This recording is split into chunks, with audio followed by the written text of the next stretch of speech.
Welcome to the Diary of an Apartment Investor podcast. I'm your host, Brian Briscoe with Streamline Capital. Very excited for today's show. Got my good friend Joe Rinderknecht on the line with us today. So, Joe, welcome. Thank you, Brian. Exciting to be here. You're somebody I've known in the apartment space for at least 4 or 5 years now, and it's been Been a cool. hot minute, yeah. And Yeah, we're now neighbors, and I put we air are. quotes up there because, we are what I call Idaho close now. You're the next town up the road. That's right. Yeah, Yeah. back home to where it all began. Yep. So, Yep. Awesome. Well, do us a favor, tell us a little bit about yourself. And actually, before you do, I'm going to cut in and just say, first time we had Joe on the podcast, he was just mentioning this. It was a first deal episode on a small property he bought in Brigham City, Utah, which is about a 2-hour drive from here. You guys sold that one, right? yeah, we sold that September 25th. All right. So it's been long enough since he was a guest that they've gone full cycle on that deal. So anyway, I'll go back to my original question. Do us a favor, tell us about yourself, where you came from, and how you got into apartment investing. Yeah, so name's Joe Rinderknecht, right? Live up here in Little Rigby, Idaho. If you're watching this on YouTube or if you're Mhm, just listening, I have a cowboy hat on, which is kind of my brand, if you will, in the mhm, multifamily space. Come from a ranching background, right? My uncles, grandpa all still live on the ranch in northern Utah. One thing to note that's really cool is my last name means keeper of the herd in German. So, like, Oh, since the nice. beginning of time, we've been Very ranchers. fitting. That's right. And so now, not doing any ranching right now. We'll get back into it, but all in on multifamily and have been doing multifamily for close to a decade now. Mhm, Started out doing small multifamily deals. Proud to say I've never really done a single family transaction.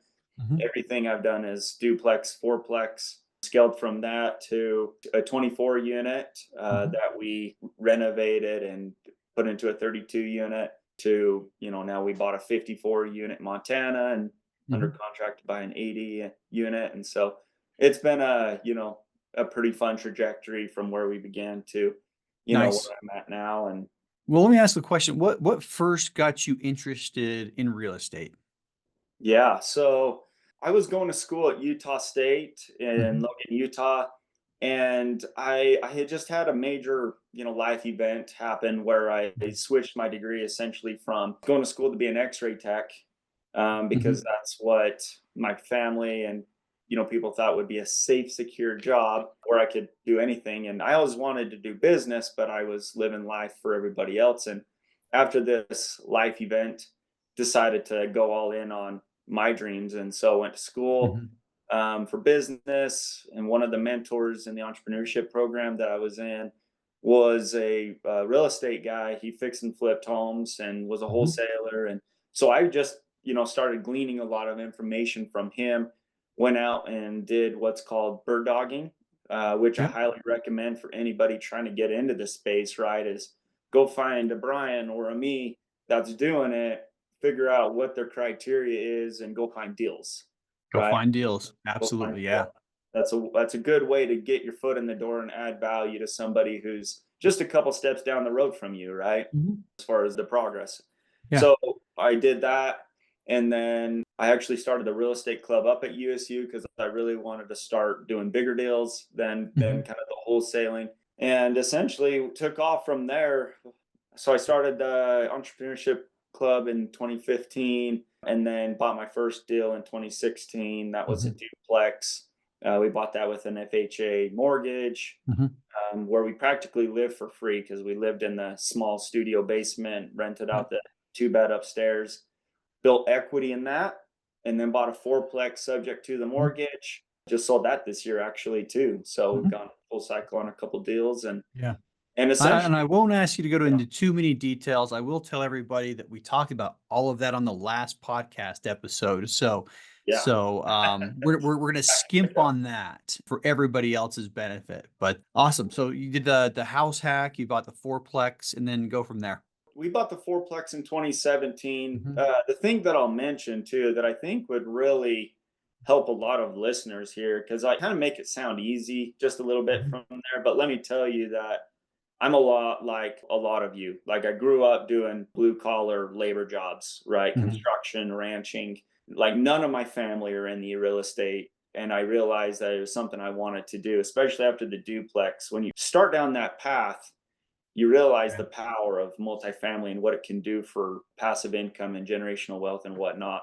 So, like, I was going to college, right? Going to USU, got my bachelor's in finance, minor in entrepreneurship and real estate. Mhm. And so from 2015 to 2018, I was going to school full time. I Yeah. had my first kid living in the basement, and Mhm. I was driving semi full time as well.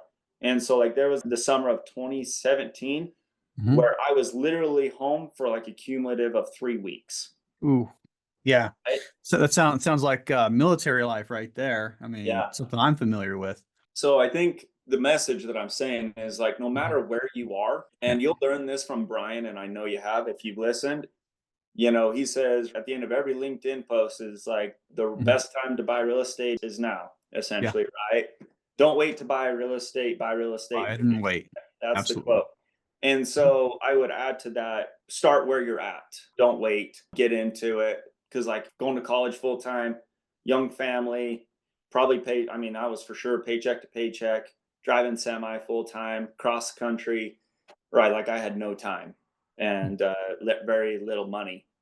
And I think, you'll get this from the first podcast is like, that was my best like advice on that last Mhm. one was just Yep. like, think of where you want to go and start building, right? Yeah. Just start. And so, like, I would advise that too. Is like, no matter where you are, if you work a full time job, if you have two jobs, you have a big family, you're single, just start. And, like when I was driving semi, right? Like during the day when I was driving, like I'd be on the phone constantly. And at night when there was nobody to call because it was way too late, I'd be Mhm. listening to the YouTube University or I got into some real estate education classes. So I was just inundating myself while I was driving. And I Yep. think that, again, just start where you're at and go. Mhm. So from there, I actually stopped driving semi in 2018 and I went to work for a commercial property management company who I think Mhm. you also use, Brian. Corners, yeah, you're the one that introduced me to them. Yes. That's right. I was Mhm. under contract on a 44 unit just below USU. Mhm. And like I had only done smaller multifamily, right? And when Scott, the CEO of Cornerstone now, was like, he sent me the budget, and it was like I could increase other income by like 126,000 a year Yeah. on a 44 unit. I was like, wait, what? This is Mhm. insane.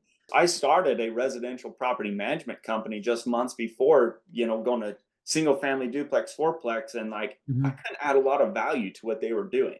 Yeah. And when I saw that on multifamily, I was like, I jumped out of that partnership immediately and I said, Scott, I want to learn this. Can I get a job? Right. Cause like all growing up, if I wanted to learn something, I went and that's how I learned how to train horses, in Rigby. Like I went and trained for one of the top Mhm. training horse, cutting horse trainers in the area, for very little pay, but it was the education. And so I went and said, Scott, I want to work for you. He's like, great. We actually have this 80 unit that's a LIHTC property, Section 42, that hasn't had a property manager in 2 weeks. Mhm. You want to take that on? I was like, sure, You why not? betcha.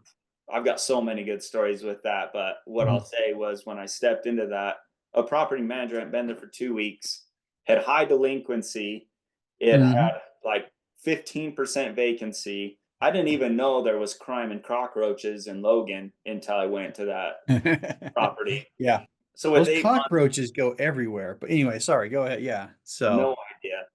I guess, to the extent of what was going on and what we had to do, like we Mhm. ended up doing a sting operation on our maintenance guy because he was dealing meth and doing meth in the maintenance room, Mm. right? So, like, work with your local strike force Yeah. if you have that problem. And, Wow. they become your best friends at trouble properties. Yeah. Now I'm adding the local maintenance guy shed to all my checklists every time, something to check out every time you're there.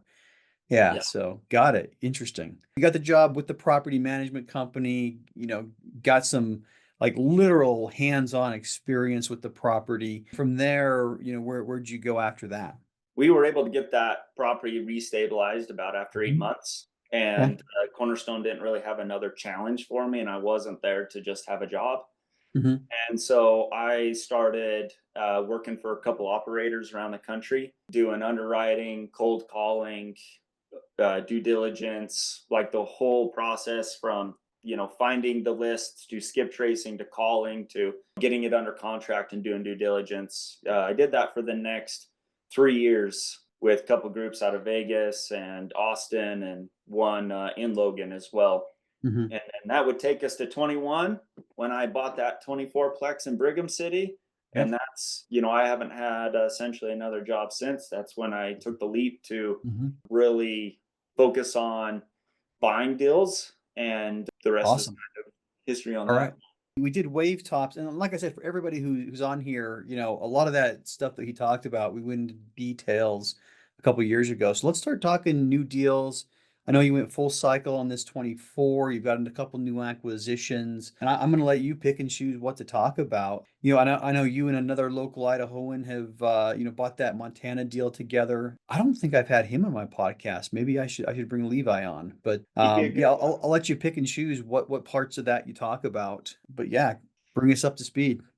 Yeah. I would say for the listeners that are just getting into this, and even investors looking to invest in deals when talking about a sponsor, I think the next couple Hmm. points in my mind would add value is who's the partnership that you're working with Hmm. and how conservative is underwriting. And then I'll talk, if it's all right, like just a couple like Hmm. risk factors to mitigate when doing a deal. Let's do that. Yeah, let's Uh, hit that. so I'd say the first one, right? Partnership. When you're getting into this, it can get really exciting to find somebody who has a similar vision. Like I know Brian's been there. I know I've been there getting out of Mhm. partnerships that have kind of gone down the wrong road and you had to get out of them. Yeah. Right. I wouldn't say the wrong road on mine. I would say just a little bit of a divergence, where we started out wanting the same thing. And then as time went on, we were going slightly different directions, and that, if you're going slightly different directions for too long, there ends up being a big gap. And yeah, Yeah. I think that's typical of most partnerships. But yeah, I know. And I can speak more to mine because I've Yeah. definitely had like with Mhm. my fund, Mhm. right? Like the three of us started tight, and then just things just changed, and you just pivot, right? It's just pivoting. I'd say when you're first starting to and you're looking for those partnerships, make sure what you bring to the table, like you can truthfully like add value to that other partnership, but also Mhm. when you're bringing on those partners, make sure that what they say that they can do, that Mhm. they like have in a way had experience. Mhm. I'll just say like with our Brigham City deal, the renovations, we had kind of downplayed how much renovation would actually Mhm. be needed. Yep. And I think that's one of the biggest like variables to mitigating risk is your construction, right? That I'll Mhm. talk about. But a Yeah. way to mitigate it is bringing on the partner who's done the low level of renovation that you're planning on doing.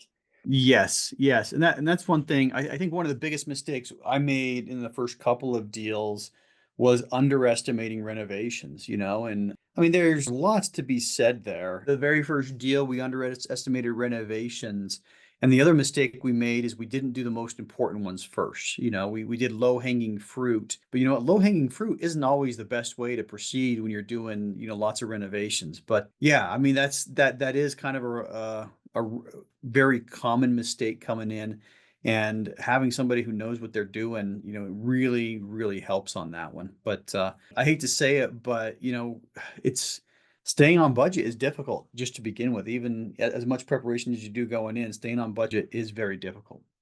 It is. Even as you get bigger, you see some of these bigger guys that have billions in under management, and like even sometimes like there's unknowns, and there's scenarios that you can't control, right? Mhm. Prices increasing, volatility and markets and Yep. wars, but you just got to do your very best at that moment to underwrite those renovations. And the other thing that I tell you that we didn't heed Mhm. is that when you have 2 or 3, like, bigger contractors all come and give you a budget, and they're all, like, within a couple 100,000 of each other, and you're, Mhm. like, not a contractor, and you're like, "Oh, no, I can do it for 500K less, sub Yeah. out myself." No, like, you need to listen to, like, these guys who have experience, even if Yeah. it's going to be more expensive. And if it's going to be more expensive, then underwrite to that, right? And if it kills the deal, then you need to release the emotion of getting that deal done and let Mhm. it go, right? Like another huge one that I learned really getting into this is you cannot be emotionally attached to any Yeah. deal, because if it flip flops and something changes, it'll just wreck your entire world, you know? Yeah. Especially like with acquisition fees, like, oh, I'm gonna make 100,000. It's like you can't be spending that money before it's in your pocket. Yeah, and that, it's one of those things that the last couple of years raising money has been difficult, and I partnered with a lot of other people from, I think, 2022 and 23. I partnered with a lot of other people who were in control of the raise, and, I really hate to say it, but half the acquisition fees I was supposed to get never paid out, because they slowed down the raise or whatever. But yeah, don't, especially if you're coming in as a co-GP, that is a real factor. With the acquisition fee specifically, that's always the last thing we pay out. So if you don't finish with the raise, or if you come up a little short on the raise, that's always the one thing that you may never get. But yeesh. So yeah, lots of good stuff there. Lots of ways to mitigate risk. Appreciate it. What other factors or what other things have you seen, kind of landmines you can help other people avoid? I think, outside construction being one of the biggest variables that could, Mhm. kill a deal. Debt right now is what is killing deals, Yeah. right? Our Brigham deal almost died because of it too, because when we bought it in 21, we got a 5% variable rate. Well, it's a construction bridge loan, right? And we Yeah. didn't buy a interest rate cap on that, and we were just working with a local credit union. I don't even know if they'd offer a rate cap, but by the time we sold, like we were cash flow positive for like 6 months, but like our payment went from like 15 to 33 grand. So Mhm. luckily we were breaking even each month, and the credit union was willing to extend. Our interest rate, right, went from 5.5 to 10.5, and luckily, we timed it right and we were breaking even. But like that didn't really help us breaking even either. We were there Yeah. to make money, right?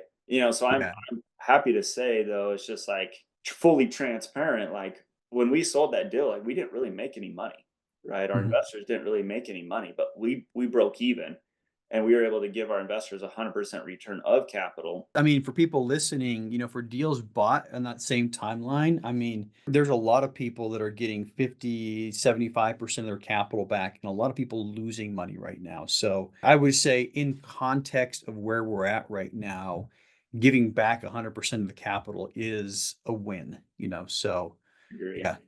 Yep. Yeah. There's billions just being flushed down the toilet right Mhm. now on Yeah. foreclosures. I had one deal that was this is one where I was I invested $100,000. This is the first deal that I've invested in that I haven't been in charge of actually running. Hmm. And the deal foreclosed last month. $24 million was what was invested into this deal in total, and that Yeah. all went away, just completely erased. It's like that money never existed, so Yeah. hard-earned That, money for a lot of people, I'm sure, yeah. but yeah, we'll see. I mean, hopefully, I think things are getting better. I think right now we're at a good time to buy because of, because of the same reasons that are making deal selling today lose. But anyway. That was a great post on LinkedIn, by the way. Yeah, so I posted about that $100,000 loss that I had, 60,000 impressions, Wow. and it's That's a lot. still getting traction. I mean, it's been over a week, and I'm still getting people commenting on it. I mean, that's probably the most looked at post that I've had in a long, long time.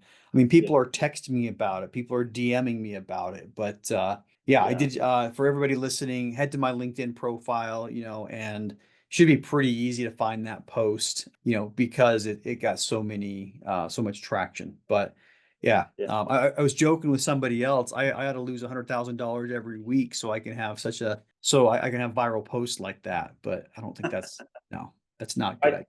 I think the benefit there, Brian, that I've seen is like you're raw, Mhm, unfiltered, sharing as it is, right? Like my partner Levi, mhm, and he put a post on LinkedIn about a month ago because he just sold a deal in DFW, and mhm, it's about a 50% return of capital.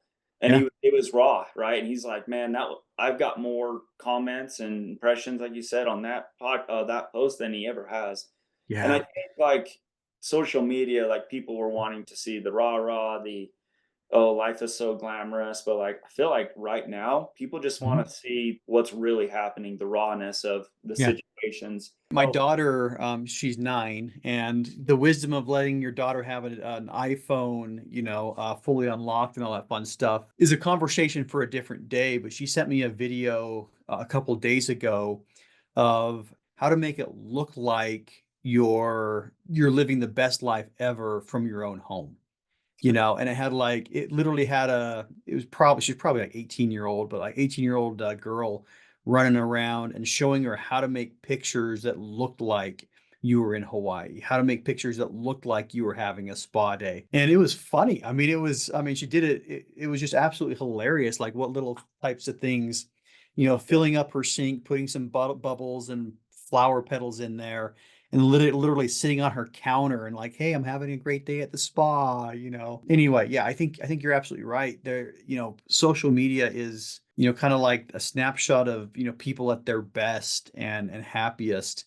And what really made that post work is it was 100% honest and unfiltered. That's what people are so used to seeing, the fake life, that when they see something that's honest and unfiltered like that, it really, really resonates. But I just pulled this post up, and these are LinkedIn numbers, so 225 comments, 15 people reposting. I know on like Twitter and Facebook, all the other, social medias, sites, different levels of traction, but that's a really freaking good post for LinkedIn.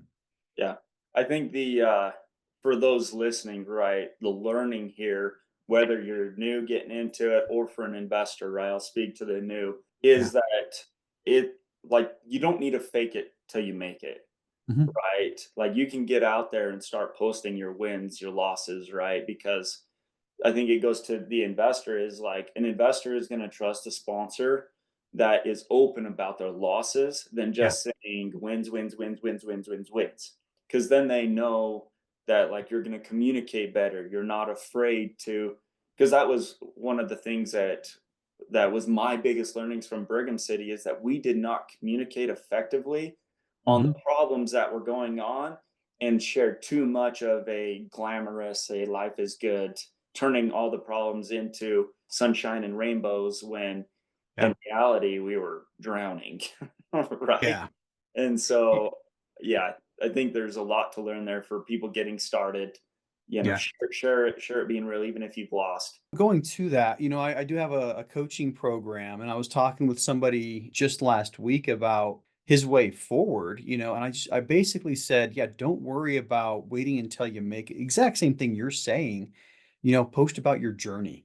Now his situation is much different. He's got enough capital to buy a couple of multifamily properties by himself, and I'll be coaching him through that one, but he eventually wants to syndicate. But in his case, I just said, look, when you buy that first, 8 to 10 plex, keep on posting, keep on posting. That's going to build your audience.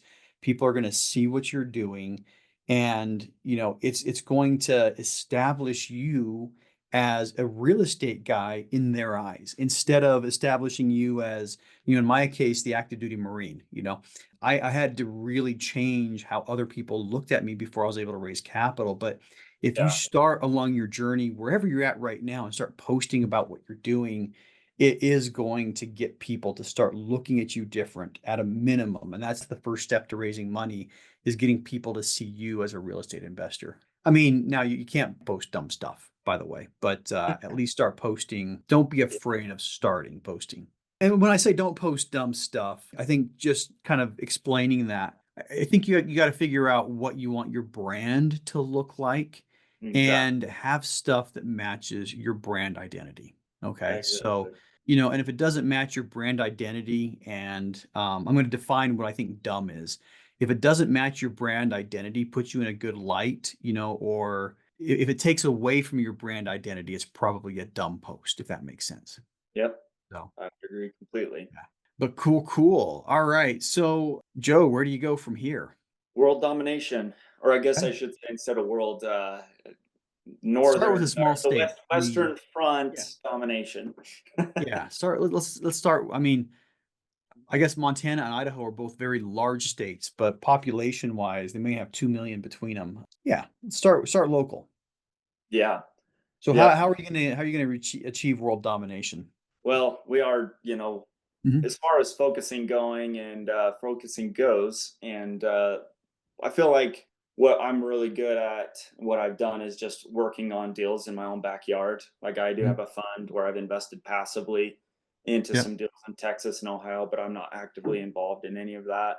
But I'm far more focused now that the Brigham City's done in buying deals in Montana, Idaho to Utah, pretty much Hmm. anything along I-15, right? Hmm. Like Brian and I were talking about before the show that Brian is focused on Salt Lake area and he's got to build a big enough portfolio there to make it make sense to like kind of jump to different markets because of property management and asset management.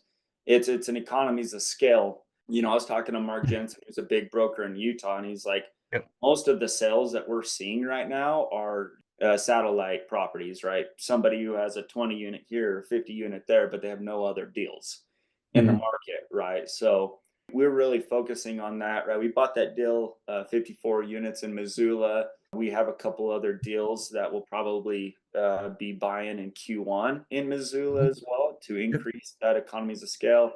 Where we're local to Rigby, under contract to buy an 80 unit in Rexburg, and we're Okay. working with a local developer in Rexburg for some other deals for Q1, Q2, and then I don't own anything in Utah anymore. I sold all my stuff, but Hmm. Levi owns a little over 100 units in St. George, and then I don't know, a couple hundred units in Salt Lake as well. Yeah. So pretty much those are going to be kind of our four main markets: is Missoula, Montana, Rexburg, Idaho Falls, Salt Lake area, and then up in St. George. So, that's kind of what our front is. And we're actually starting a new company together called Cowboy Capital.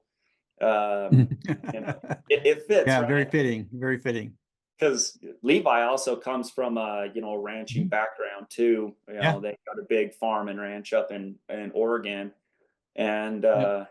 I know we're they got the St. George property by when his parents sold a lot of their farmland. So, yeah, he sold a potato um, farm up there, and yeah, bought yep. that deal for cash. Yeah, I know.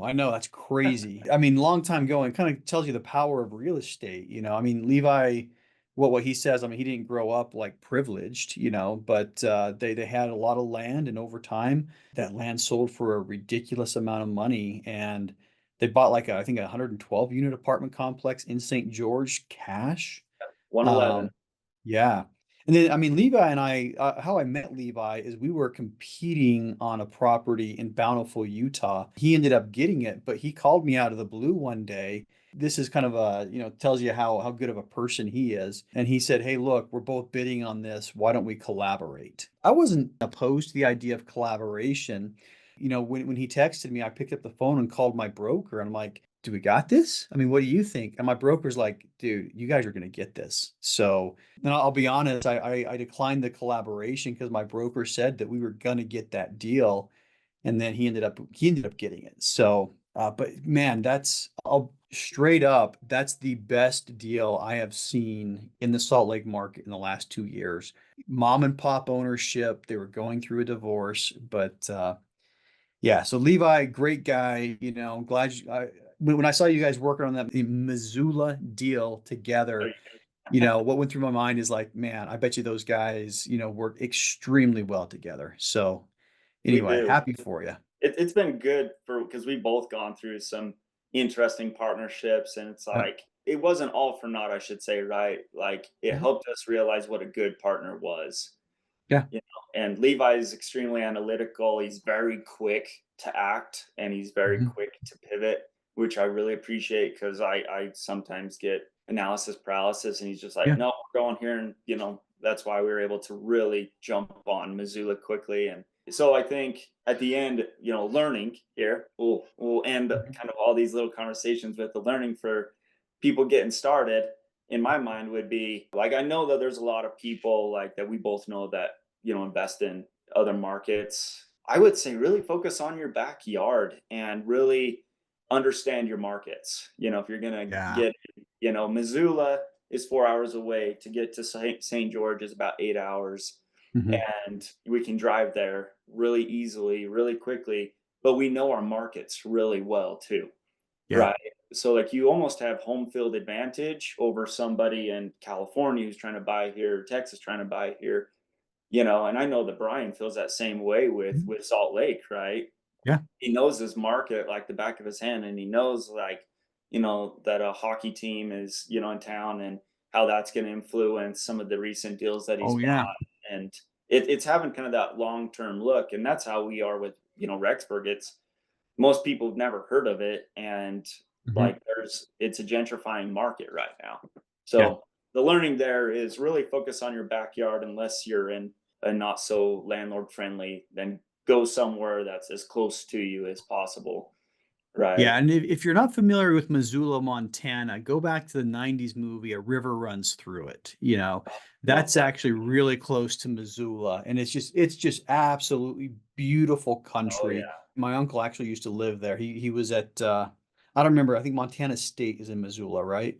it is. Yeah, MSU. Yeah, he taught at Montana State. So, but absolutely beautiful country, And one thing I really like about Missoula, I don't get up there often, but as you're driving through, it looks like, most of the town is fairly new, and that just kind of speaks to the level of growth that they've had. So I don't think I saw a building more than 20 years old. Now I didn't get off the main road either, but I don't think I Yeah, saw a building more than 20 years old, going through that main area, which once again speaks to growth, and you want to look for growing areas. 100% agree, look in your backyard first. Somebody from New York might not have ever heard of Missoula, Montana or Rexburg, Idaho, but if you're finding investments in your backyard, you can probably find investors in your backyard too, and they will have heard of it. So, all yeah. right. Well, how about this? I mean, we talked a lot about advice, but if you could just, boil things down, you distill it down to one thing, what advice would you give to somebody who's just starting out in this business? Yeah, I think a lot of my advice would be still very similar to what it was on the first deal episode is Hmm. figure out where you want to play in this real estate game. If it's something you truly want to do, let go of whatever limitations you may feel like you have. Because Hmm. guess what? Like, I come from a ranching background. Like, who'd Yeah. have thought Joe Rinderknecht from a podunk town, Rigby, would be able to, become a multimillionaire, right? And I'm Yeah. on the trajectory of doing that. So if I've done it, you can do it. It's just like if Joe Biden can be president, anybody can be president, right?